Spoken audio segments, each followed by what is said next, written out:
Aitzak eman zeraudan. Zer erakusten nahi dugu, zertarako eta nola erakutsi.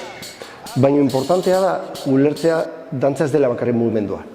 Dantzak askoz gauza gehiago ditu barruan, eta batez ere da musikarekin harreman zuzena daukaguna, eta hori izan behar da ritmoan bidez.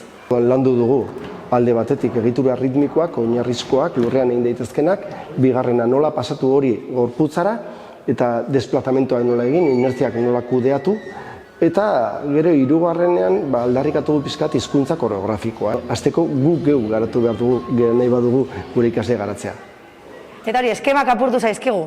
Eta Patxi etorri da ona, eta esateko gaizue, egan egin beharrean lurra jo, lurrean sentitu eta lurra, erritmoak eta hizkuntza musikalak ze garrantzia daukan. Gaur ikasi dugun guztia gure taldera zabaldu, eta gero ikasleenkin dauzkagun egunerokotasuneko klaseetan, martxan jarri.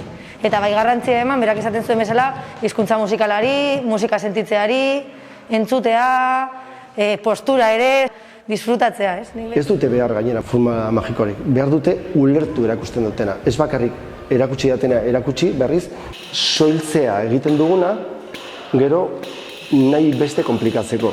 Eta inkluso aportatzen ni daukaben aportatzeko. Eta orduan tradizioa gero eta biziagoa izango da. Arbelat edo gero eta gehiago erabiltzen dut ulertzeko gauzak, bai? Eta batez ere, ni neun ere buruari atakai hartzeko. Eta gero konturatzen zara, edo zein gauza pentsatuta egiten daia.